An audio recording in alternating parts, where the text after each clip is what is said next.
Alors apparemment, les aides sociales, ça coûte un pognon dingue à la France.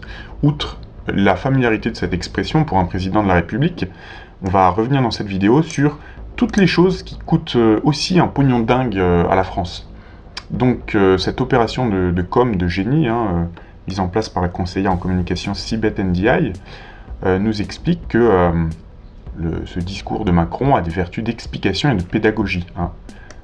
Voilà. Responsabiliser les plus pauvres. Qu'est-ce qu'il y a à responsabiliser quand les gens sont en bout de course, etc. Il faut responsabiliser les pauvres, mais je pense qu'il y a plein d'autres personnes à responsabiliser en France. L'évasion fiscale, etc., etc. On va revenir point par point sur tous les autres gens à responsabiliser en France. Alors, on va voir si les aides sociales coûtent vraiment un pognon de dingue. Donc les chiffres. Ça représente 25,4 milliards d'euros. Donc RSA, allocation adulte handicapé, allocation de solidarité spécifique pour les gens qui sont en fin de droit, qui n'ont plus de revenus, minimum vieillesse, allocation supplémentaire d'invalidité, ça équivaut à 1,2% du PIB. Voilà, donc ici le camembert des dépenses de l'État par nature. Si vous avez déclaré vos impôts dernièrement, bah oui, j'imagine comme tout le monde, vous avez dû à la fin avoir un lien vers un site web qu'ils ont mis en place, croyant qu'ils nous éblouiraient par leur volonté de transparence. Mais en fait, ce camembert, ça dit les choses encore plus clairement.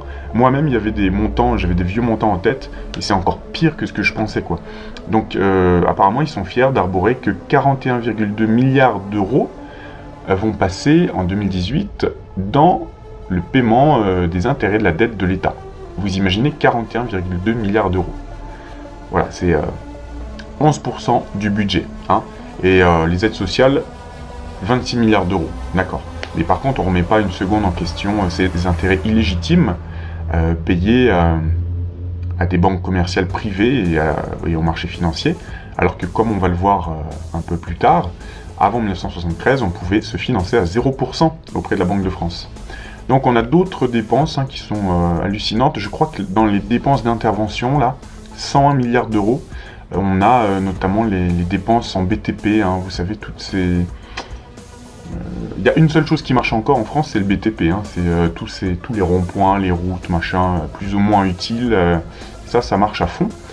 Voilà, donc ça, je crois que c'est dans les dépenses d'intervention. Voilà. Donc là, on nous dit que c'était bien 11% du budget total pour 2018, juste en intérêt illégitime. Donc là voilà, cette loi de janvier 73 sur la Banque de France, dite loi Pompidou-Rothschild. Donc pour faire simple, avant 1973, l'État pouvait emprunter auprès de la Banque de France 10,5 milliards de francs sans intérêt, puis 10 autres milliards de francs à taux très faible.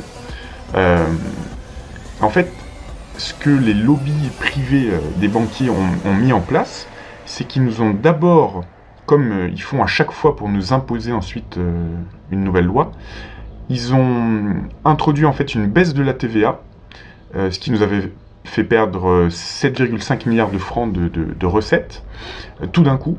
Donc ce qui fait qu'on a dépassé, enfin on a dû... la France a dû emprunter et on a dépassé les quotas qui étaient fixés par arbitrairement d'ailleurs. Voilà, on a dépassé les quotas en fait de 10 plus 10 milliards et du coup, ça leur a permis de trouver une légitimité pour nous pondre cette nouvelle loi qui imposait d'emprunter sur les marchés financiers.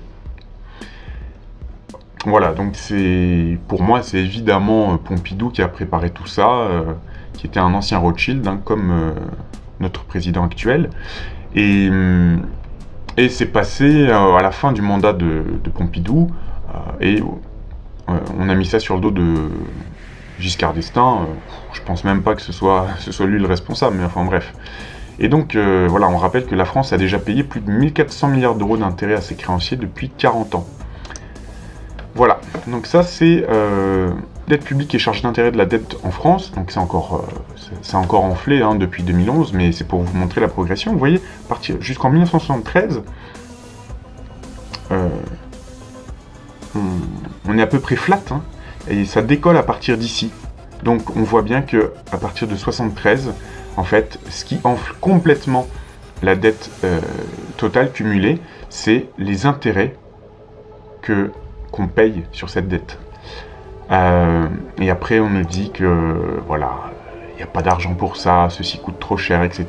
Mais ça n'est absolument pas remis en question, hein, il n'y a pas de souci.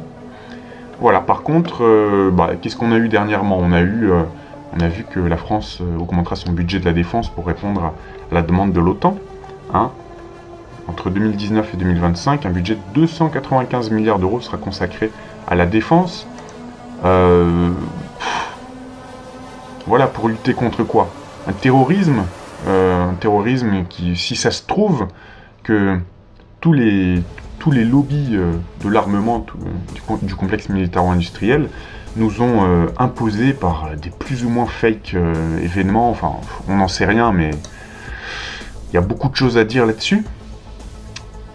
C'est-à-dire qu'on nous impose déjà les conditions d'un chaos, et puis ensuite, on répond à ça par une solution, c'est-à-dire toujours une augmentation des budgets. Quoi d'autre? Ah oui, combien ont coûté les frappes françaises en Syrie? Hop, 16 millions d'euros. Hein, je sais pas ce qu'on foutait là-bas, mais ça, on trouve l'argent tout de suite. Hein, complexe militaro-industriel. Combien gagneront les ex-ministres qui ont quitté le gouvernement? Hein, les indemnités payées aux anciens ministres, aux anciens premiers ministres, aux anciens présidents, à ceux qui ont cumulé les mandats. Je pense que ça coûte au bas mot 10 millions d'euros pour les anciens ministres et présidents, et si on compte tous les cumulards, je pense qu'on arrive à des montants bien plus élevés. Voilà, on pourrait rajouter aussi que on met un pognon de dingue à aider les entreprises, environ 110 milliards d'euros par an, et on a toujours 3,6 millions de chômeurs. Hein. Ça, c'est totalement inefficace, mais bon, ça n'a pas l'air d'émouvoir notre président ni l'Élysée. Donc, voilà, vous vous rendez bien compte que c'est toujours dans le même sens. On nous demande toujours, enfin, on tape sur ceux qui sont plus dans le besoin, mais il y a des choses qui ne sont pas remises en question. Alors, je ne vais même pas parler de la vaisselle achetée par l'Élysée dernièrement, etc. Je ne suis pas très renseigné sur le sujet, mais enfin, voilà, quoi, c'est vraiment Louis XVI, quoi, avant la Révolution. Bon, bref, je vous dis à bientôt.